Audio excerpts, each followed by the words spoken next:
আসসালামু আলাইকুম রাহমাতুল্লাহ। আপনার সামনে এই ভিডিওটি আসছে মানে আল্লাহ যেন চান আপনি আরাফার দিনে এই আমলগুলো করেন।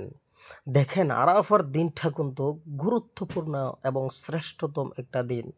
এই আরাফার দিনে অতীতের বিশাল বড় বড় বিরল ঘটনা ঘটেছে।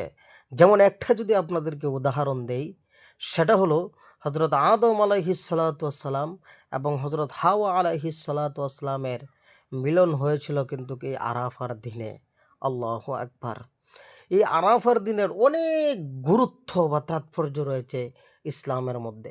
আল্লাহ রসুল সাল্লাল্লাহু আলাইহি ওয়াসাল্লাম বলেন, আরাফার দিনে কেউ যদি রোজা রাখে, একটা রোজা রাখে, আল্লাহ পাক তার পূর্বের 1 বৎসরের গুনাহ মাফ করে দেন। সুবহান আল্লাহ।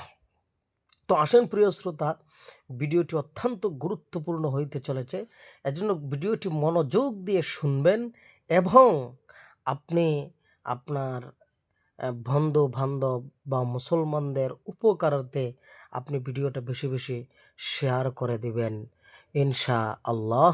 এবং ভিডিওটি ভালো লাগলে লাইক, কমেন্ট এবং চ্যানেলটিকে সাবস্ক্রাইব করে পাশে থাকবেন। আসেন, আরাফার দিনে আমরা কি কি আমল করব। 1 নম্বরে আসছে বেশি বেশি তওবা ইস্তেগফার করা। কেন?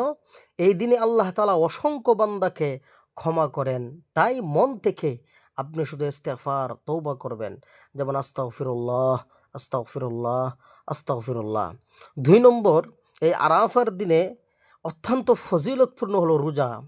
এই রোজা অত্যন্ত ফজিলতপূর্ণ। হাদিসে এসেছে 1 বছরের আগের ও পরের গুনাহ মাফের কারণ হয়। অর্থাৎ আপনি যদি 1 বছর অর্থাৎ আরাফার দিনের একটা রোজা যদি রাখেন, তাহলে আল্লাহ পাক আপনার 1 বছরের আগের এবং পরের গুনাহ মাফ করে দিবেন। সুবাহান আল্লাহ। 2 নম্বর, বেশি বেশি দোয়া করা। রসুল আকরাম সাল্লাল্লাহু আলাইহি ওয়াসাল্লাম বলেছেন, আরাফার দিনের সর্বোত্তম দোয়া, সবচেয়ে উত্তম দোয়া হলো লা ইলাহা ইল্লাল্লাহু ওয়াহদাহু লা শারীকা লাহু লাহুল মুলকু ওয়া লাহুল হামদু ওয়া হুয়া আলা কুল্লি শাইইন কাদির। এই তাসবিহটা বেশি বেশি পড়ে আল্লাহ তাআলার কাছে দোয়া করা। 4 নম্বর, বেশি বেশি জিকির করা। যেমন সুবহানাল্লাহ, আলহামদুলিল্লাহ, আল্লাহু আকবার, লা ইলাহা ইল্লাল্লাহ। এই দিন তাকবীর, তাহলিল ও তাসবিহ বেশি বেশি পড়া খুব ফজিলতপূর্ণ। 5 নম্বর, কোরআন তেলাওয়াত করা। 6 নম্বর, দুরূদ শরীফ বেশি বেশি পড়া।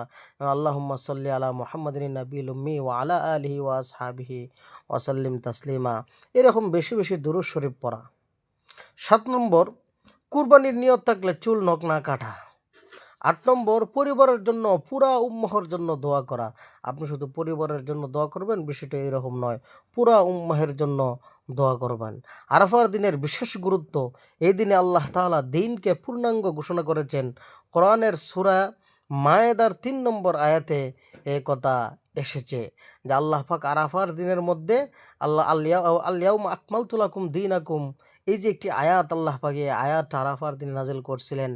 আল্লাহ বলেন যে আমি আমার দিনকে পরিপূর্ণতা দান করলাম। এটা আরাফার দিনের ঘোষণা আসছিলেন। আল্লাহু আকবার। আরাফার দিনের কতটুকু গুরুত্ব এখন আপনি নিজেই বুঝে নেন। আল্লাহ আমাদের সবাইকে আরাফার দিনের আমল করার তৌফিক দান করুন, আমিন। সবাই কমেন্ট বক্সে আমিন লিখে যাবেন।